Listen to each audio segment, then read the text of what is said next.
അലൈക്കും. അപ്പോൾ നമ്മളിന്ന് എന്ത് ചെയ്യാൻ പോവുകയാണ്, നമ്മുടെ സെക്കൻഡ് പാർട്ട് സ്റ്റാർട്ട് ചെയ്യാൻ പോവുകയാണ്. രണ്ടാമത്തെ ഭാഗം അല്ലേ. ഫസ്റ്റ് പാർട്ടിൽ 10 ചാപ്റ്റേഴ്സ് ഉണ്ടായിരുന്നു, അത് കഴിഞ്ഞു. സെക്കൻഡ് പാർട്ട് നമ്മൾ സ്റ്റാർട്ട് ചെയ്യാൻ പോവുകയാണ്. അപ്പോൾ സെക്കൻഡ് പാർട്ട് കുറച്ചും കൂടെ ഈസിയാണ്, വേഗം പഠിക്കാൻ പറ്റിയതാണ് ഫസ്റ്റ് പാർട്ടിനെ അപേക്ഷിച്ച്. അതിൽ എത്ര ചാപ്റ്റേഴ്സ് ഉണ്ട്? ദർ ആർ 10 ചാപ്റ്റേഴ്സ് ഉണ്ട്, 10 ചാപ്റ്റേഴ്സ് ഉണ്ട്. അപ്പോൾ ഇത് ഇപ്പോൾ നിങ്ങളെ സംബന്ധിച്ച് മൊത്തത്തിൽ എക്സാമിന് ചോദിക്കുമെന്നും പറയാൻ പറ്റില്ല. അപ്പോൾ നമുക്ക് എടുക്കുന്ന ഭാഗത്തോളം നമ്മളെടുത്ത് പോവുക. അപ്പം കുറച്ച് കണ്ടൻറ്റും ഉള്ളൂ, വേഗം വായിച്ചാൽ മനസ്സിലാവുന്ന ഭാഗം കൂടെയാണ്. അപ്പോൾ ഈ നോട്ടുണ്ടല്ലോ, ഈ നോട്ടിനെ ബേസ് ചെയ്തിട്ട് നിങ്ങൾ പഠിച്ചാൽ മതി. അപ്പോൾ കുറച്ചും കൂടെ ഈസിയാണ്. പിന്നെ ടെക്സ്റ്റ് ബുക്ക് വായിക്കണം, ടെക്സ്റ്റ് ബുക്കും കൂടെ കൂട്ടി വായിക്കണം കേട്ടോ. പക്ഷേ അതിൽ പറയുന്ന കാര്യങ്ങളൊന്നും കൂടെ കൺസോളിഡേറ്റ് ചെയ്തിട്ട് ഇതിൽ പറഞ്ഞിട്ടുണ്ട്.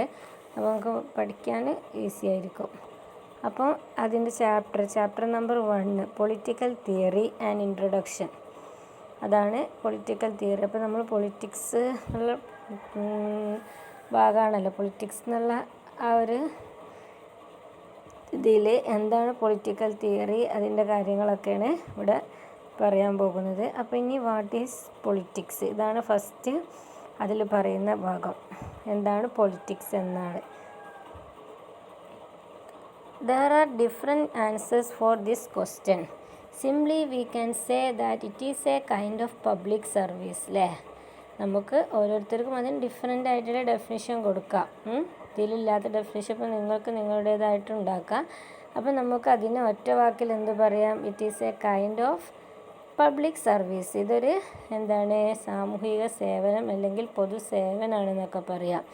We can classify the politics as 2. എങ്ങനെ ക്ലാസിഫൈ ചെയ്യാം? Modern definition and traditional definition. Modern definition വെച്ചിട്ടും ട്രഡീഷണൽ ഡെഫിനിഷൻ വെച്ചിട്ടും നമുക്ക് രണ്ടായിട്ട് അതിനെ ക്ലാസിഫൈ ചെയ്യാം. Modern politics utilises struggle for power, but in the case of traditional politics it is the study of state and government.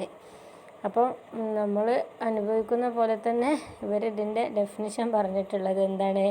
Modern politics utilises struggle for power അല്ലേ.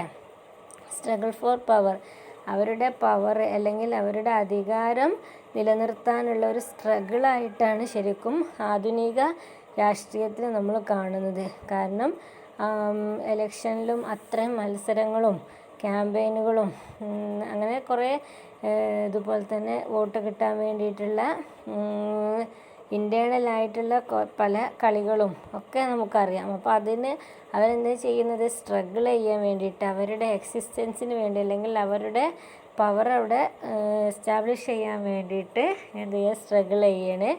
But in the case of traditional, പക്ഷേ traditional എങ്ങനെയായിരുന്നു? It is the study of state and government.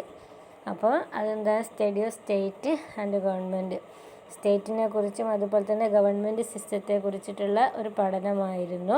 അതിനല്ലെങ്കിൽ ട്രഡീഷണലായിട്ട് അതിനെ നമുക്ക് വ്യാഖ്യാനിക്കാം. Okay.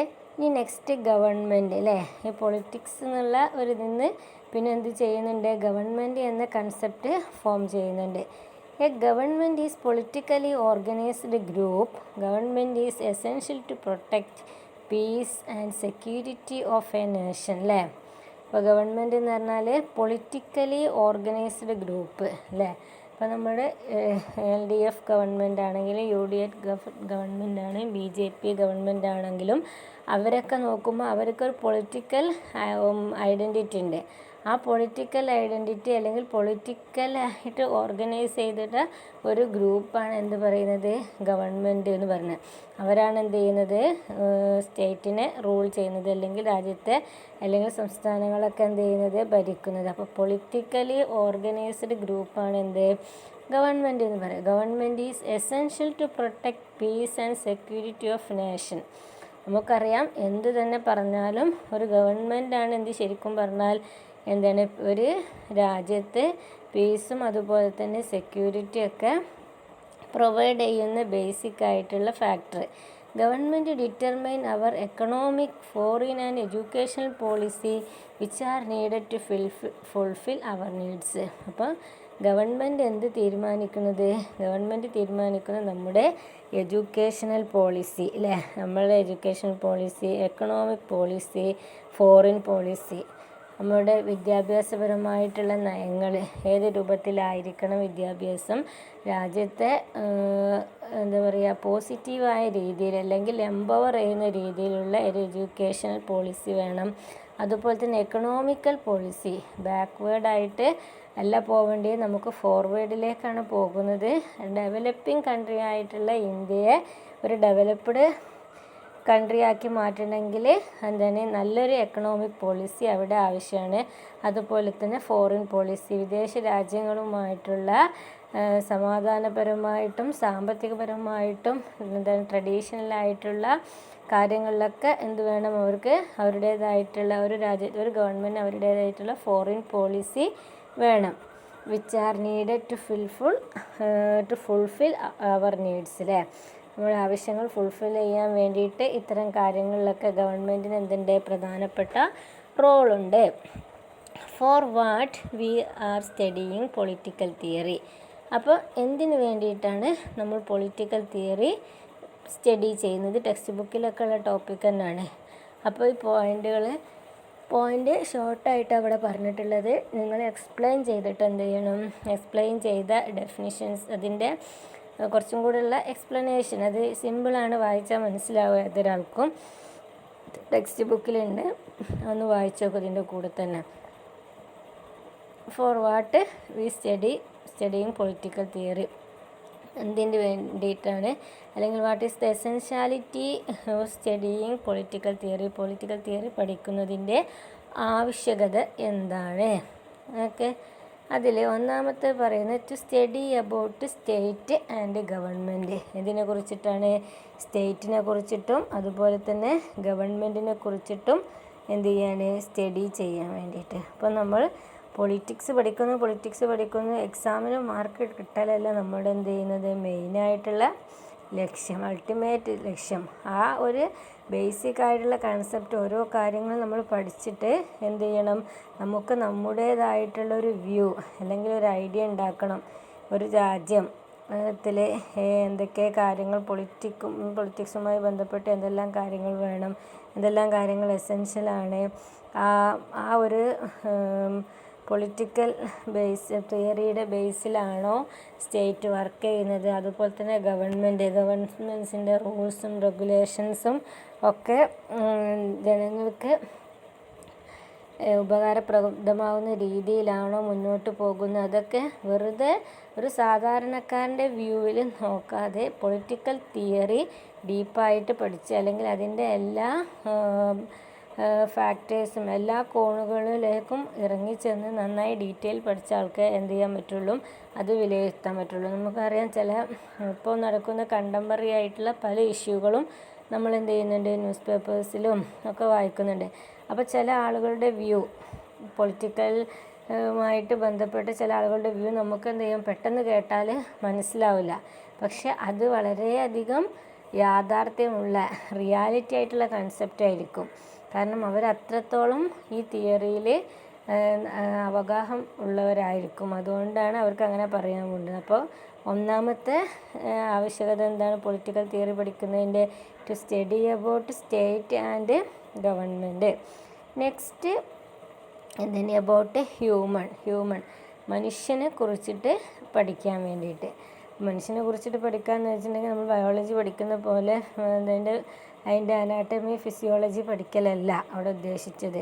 ഒരു government system അല്ലെങ്കിൽ ഒരു political സിസ്റ്റത്തിൽ ഹ്യൂമൻ ബീയിങ്സ് എന്തൊക്കെ രൂപത്തിൽ ബിഹേവിയർ ചെയ്യണം, അവൻ്റെ റോൾ എന്താണ്, അതുപോലെ തന്നെ അവൻക്ക് എന്തെല്ലാം റൈറ്റ്സ് ഉണ്ട്, അങ്ങനത്തെ കാര്യങ്ങളെ കുറിച്ചിട്ടൊക്കെ എന്ത് ചെയ്യണം, പഠിക്കുന്നതിനെ പറയുന്ന പേരാണ് എബൌട്ട് ഹ്യൂമൻ അല്ലേ. പൊളിറ്റിക്സുമായി ബന്ധപ്പെട്ട് ഒരു ഹ്യൂമൻ ബീയിങ് അല്ലെങ്കിൽ ഒരു സിറ്റിസൺ ഉണ്ടായിരിക്കുക, അതുമായി എങ്ങനെ റിലേറ്റഡ് ആയിരിക്കും എന്നാണ് പഠിക്കുന്നത്. മൂന്നാമത്തെ to study about international relation അല്ലേ. അപ്പോൾ നമ്മൾ പറഞ്ഞിരുന്നു മുമ്പ് ഗവൺമെൻറ്റിൻ്റെ പ്രധാനപ്പെട്ട ഒരു എയിം എന്താണെന്ന് വെച്ചിട്ടുണ്ടെങ്കിൽ ഫോറിൻ പോളിസി ഡിസൈഡ് ചെയ്യുക അല്ലേ, വിദേശ രാജ്യങ്ങളുമായിട്ടുള്ള നയങ്ങളൊക്കെ തീരുമാനിക്കുക. അപ്പോൾ ഇൻ്റർനാഷണൽ റിലേഷൻ, ഇപ്പോൾ നമുക്കറിയാം പാകിസ്ഥാൻ, ചൈന, അതുപോലെ തന്നെ ബംഗ്ലാദേശ്, ഇതൊക്കെ നമ്മുടെ മ്യാൻമർ, ഇങ്ങനത്തെ രാജ്യങ്ങളൊക്കെ നമ്മുടെ നൈബറിങ് കൺട്രീസാണ്, അയൽ രാജ്യങ്ങളാണ്. ഇത്തരം രാജ്യങ്ങൾ എന്ത് ചെയ്യുന്നുണ്ട്, ഓരോ രാജ്യങ്ങളിലും ഡിഫറെൻ്റ് ആയിരിക്കുന്ന പൊളിറ്റിക്കൽ സിറ്റുവേഷനാണ് ഇപ്പോൾ നടന്നുകൊണ്ടിരിക്കുന്നത്. ഇപ്പം നല്ല ഏത് കാലത്തും ഡിഫറെൻ്റ് ആയിട്ടുള്ള പൊളിറ്റിക്കൽ സിറ്റുവേഷൻ, ചൈന അങ്ങനെ. അപ്പം ഇത് നമ്മളായിട്ട് ഡയറക്റ്റായിട്ടും ഇൻഡയറക്റ്റായിട്ടും ഇത്തരം അവിടെ നടക്കുന്ന പൊളിറ്റിക്കൽ സിറ്റുവേഷന് നമ്മളെ ബാധിക്കും. നമ്മൾ വിചാരിക്കും വേറെ രാജ്യമാണ് നമ്മൾ ബാധിക്കില്ല, പക്ഷേ ഏതെങ്കിലും രൂപത്തിലും നമ്മൾ എന്ത് ചെയ്യും, ബാധിക്കും. അപ്പം ഇത്തരം രാജ്യങ്ങളുമായി നമ്മൾ പൊളിറ്റിക്കൽ റിലേഷന് അല്ലെങ്കിൽ ഒരു റിലേഷൻ കാത്തു സൂക്ഷിക്കുമ്പോൾ നമുക്ക് നമ്മുടേതായിട്ടുള്ള ഒരു വ്യൂസും ഒരു ഐഡിയാസും ഒക്കെ വേണം. അല്ലാതെ എന്ത് ചെയ്യും, എല്ലാത്തിനോടും ഒരു നിർവികാര മനോഭാവം, അല്ലെങ്കിൽ എന്ത് ചെയ്യുക, നമുക്ക് ഐഡിയ ഇല്ലാത്ത രൂപത്തിൽ എല്ലാത്തിനോടും ചാഞ്ഞു എന്താ പറയുക, നമ്മൾ ഒരു വിധേയത്തായിട്ട് നിൽക്കാനും പാടില്ല, നമ്മൾ അകന്ന് നിൽക്കാനും പാടില്ല. നമ്മുടേതായിട്ടുള്ള ഒരു വ്യൂ ആ രൂപത്തിൽ വേണം എല്ലാ രാഷ്ട്രങ്ങളോടും എന്ത് ചെയ്യുന്നത്, ഒരു ഇൻ്റർനാഷണൽ റിലേഷൻ കീപ്പ് ചെയ്യാൻ വേണ്ടിയിട്ട്. അപ്പോൾ മൊത്തത്തിൽ ലോകത്തെ മൊത്തത്തിൽ ബാധിക്കുന്ന എന്തെങ്കിലും ഒരു പ്രോബ്ലം ഒരു കൺട്രീൻ്റെ അടുത്തുനിന്ന് ഉണ്ടാവുകയാണെങ്കിൽ ആ കൺട്രിയുമായിട്ടുള്ള റിലേഷൻസ് ആ രൂപത്തിലായിരിക്കണം എടുക്കേണ്ടത്. ലോക സമാധാനം അല്ലേ, വേൾഡ് പീസ്, സെക്യൂരിറ്റി, ഇതൊക്കെ പ്രൊട്ടക്റ്റ് ചെയ്യാൻ ഓരോ രാജ്യത്തിൻ്റെയും എന്താണ് അവരുടെ കടമയാണ്. അപ്പം ഇതിനൊക്കെ എന്തെങ്കിലും നെഗറ്റീവ് കാഴ്ചപ്പാട് അല്ലെങ്കിൽ നെഗറ്റീവായിട്ടുള്ള ആക്ഷൻ ഏതെങ്കിലും രാജ്യത്തിൻ്റെ അടുത്തുനിന്ന് ഉണ്ടാവുകയാണെങ്കിൽ സ്വാഭാവികമായിട്ടും ആ രാജ്യവുമായിട്ടുള്ള റിലേഷന് മറ്റു രാജ്യങ്ങൾ ഏത് രൂപത്തിലായിരിക്കണം എന്നൊക്കെ എന്ത് ചെയ്യുന്നുണ്ട്, തീരുമാനിക്കേണ്ടത് അവരുടെ ഇൻ്റർനാഷണൽ റിലേഷനും ബാധിക്കുന്ന കാര്യമാണ്.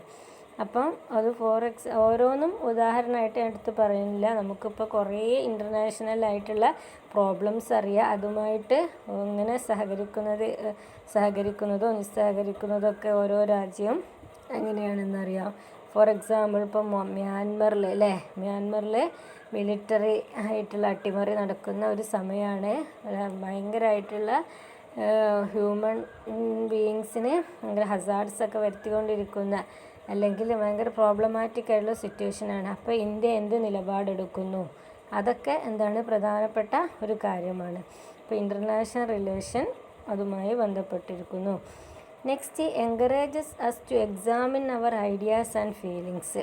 അപ്പോൾ എന്ത് ചെയ്യുന്നത്, ഈ പൊളിറ്റിക്കൽ തിയറി നമ്മൾ എന്ത് ചെയ്യണം, യഥാർത്ഥത്തിൽ അതിൻ്റെ എല്ലാ വശങ്ങളും ഡീപ്പായിട്ട് സ്റ്റഡി ചെയ്താലേ നമുക്ക് എന്ത് ചെയ്യുള്ളൂ, അവർ ഐഡിയാസ് ആൻഡ് ഫീലിങ്സ്, നമ്മളുടെ ഐഡിയകളും അതുപോലെ ആശയങ്ങളൊക്കെ എന്താ പറ്റുള്ളൂ, വളരെ അർത്ഥവത്തായിട്ട് നമുക്ക് അത് പ്രായോഗികവൽക്കരിക്കാനൊക്കെ പറ്റുള്ളൂ. അല്ലാതെ ഒരു സിറ്റുവേഷൻ വരുന്ന സമയത്ത് ഏതെങ്കിലും ഒരു ഗ്രൂപ്പ് പറയുന്ന ആ ഒരു ഐഡിയ അതിനോടാണ്ട് കണ്ണും പൂട്ടി ആക്സെപ്റ്റ് ചെയ്യലല്ല ശരിക്കും പറഞ്ഞിട്ടുണ്ടെങ്കിൽ ഒരു സിറ്റിസൺ എന്ന നിലയ്ക്ക് ഒരാളുടെ ഉത്തരവാദിത്വം.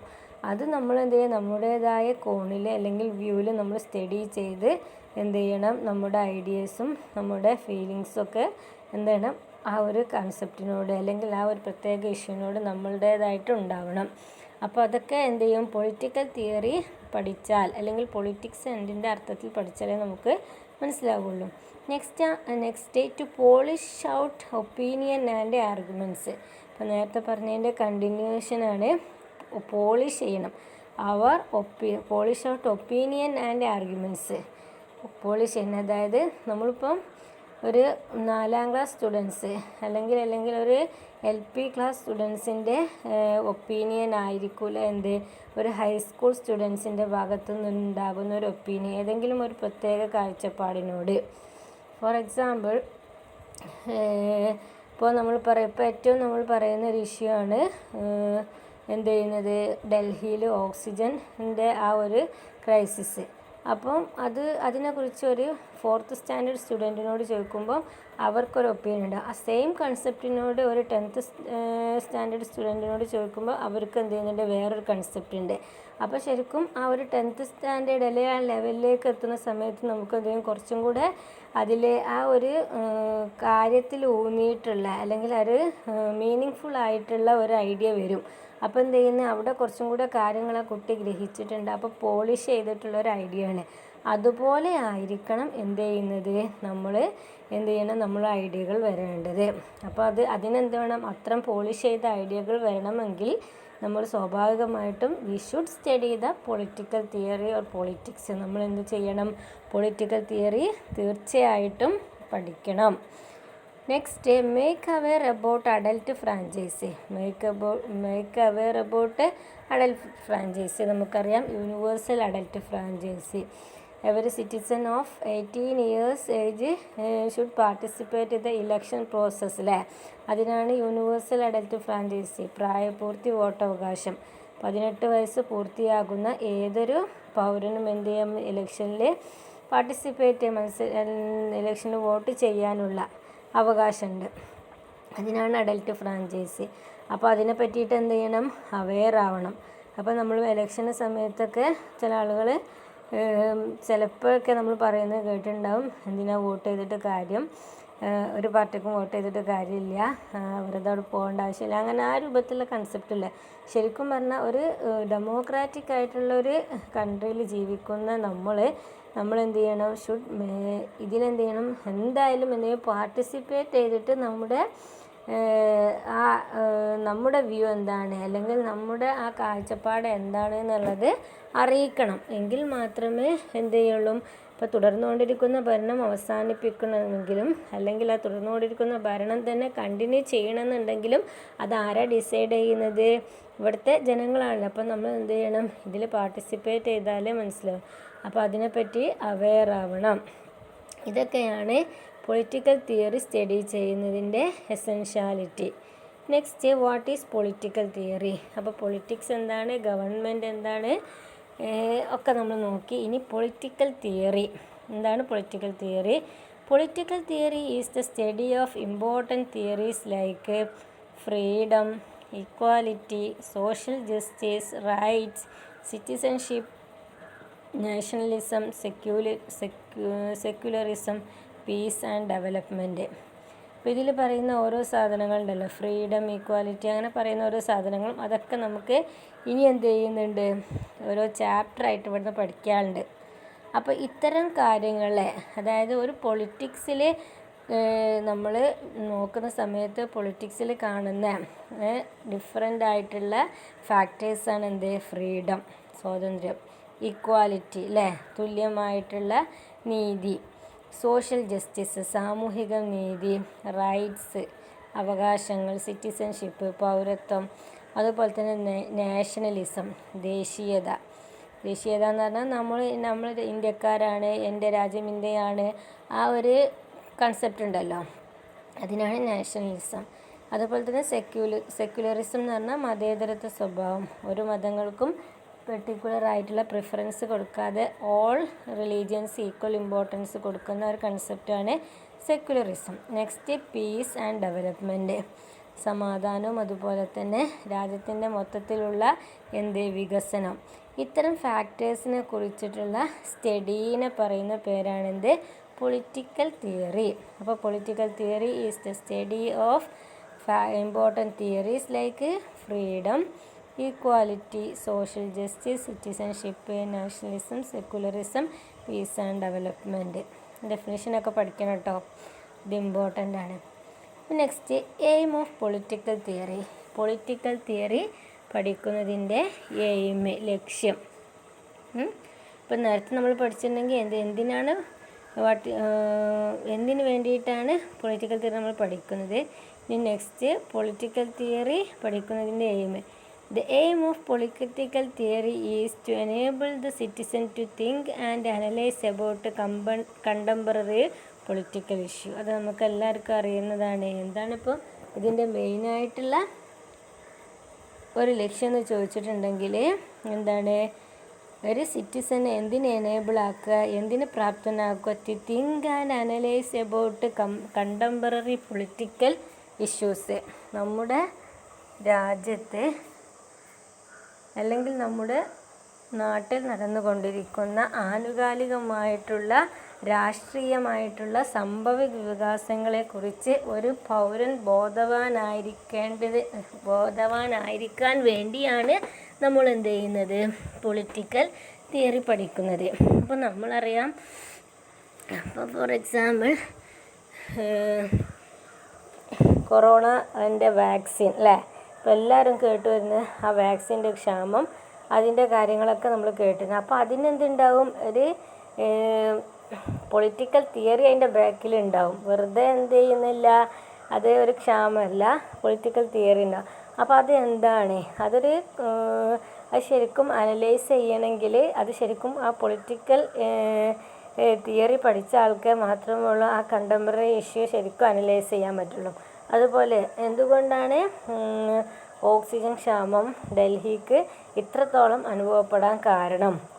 എന്തുകൊണ്ട് കേരളത്തൊക്കെ, ഇപ്പോൾ കേരളം എന്താണ് കേന്ദ്രത്തിൻ്റെ ഏറ്റവും അടുത്ത് കിടക്കുന്ന ഒരു സ്ഥലമാണ് ഡൽഹി.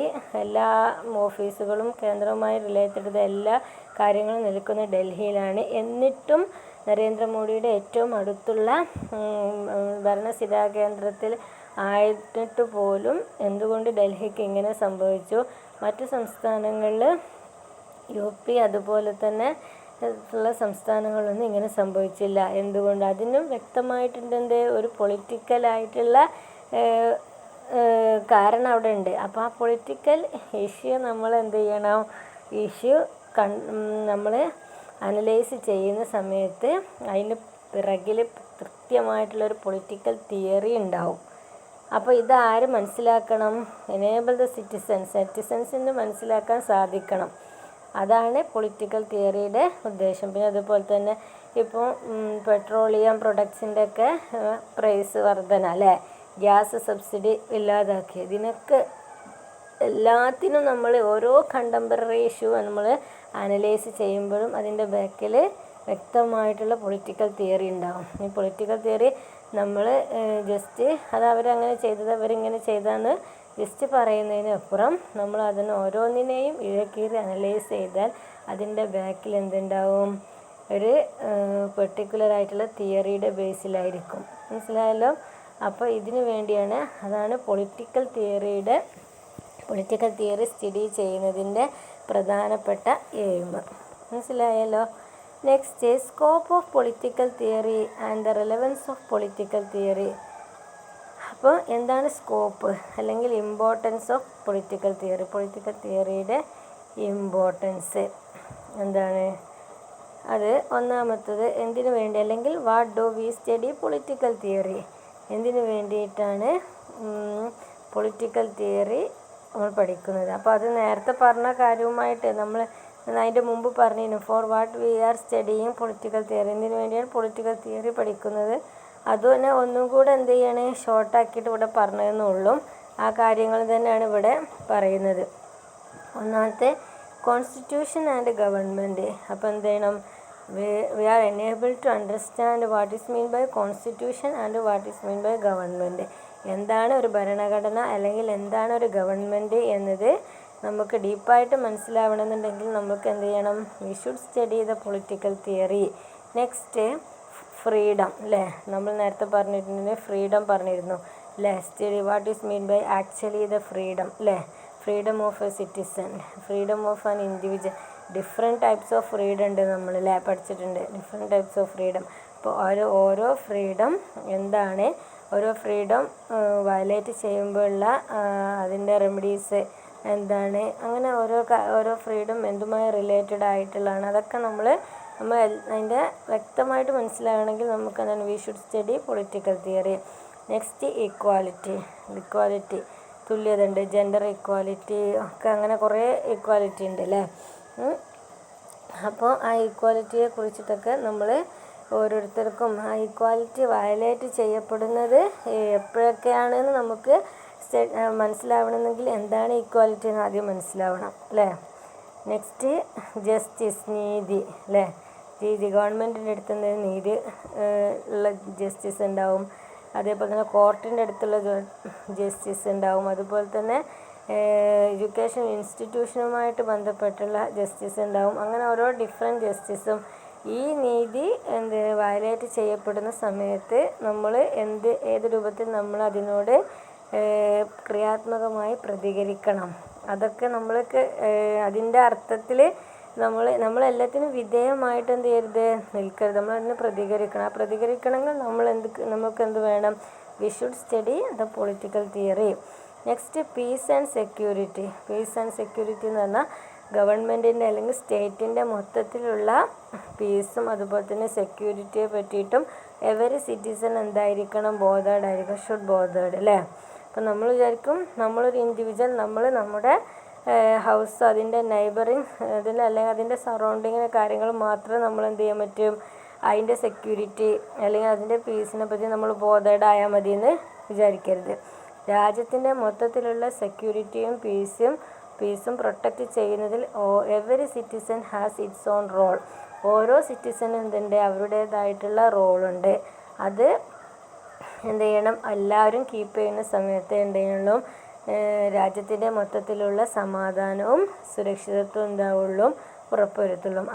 അത് എങ്ങനെയാവുള്ളത്? പൊളിറ്റിക്കൽ തിയറി പഠിക്കുന്ന സമയത്താണ് നമ്മൾ അതിനെപ്പറ്റി നന്നായിട്ട് ബോധേഡാവുക. നെക്സ്റ്റ്, സിറ്റിസൺഷിപ്പ്, പൗരത്വം അല്ലേ? പൗരത്വം എന്ന വിഷയം നമ്മൾ ഇപ്പോൾ കുറച്ച് കാലമായിട്ട് കുറേ കേട്ട് തമ്പിച്ചൊരു വേർഡാണ് സിറ്റിസൺഷിപ്പ്.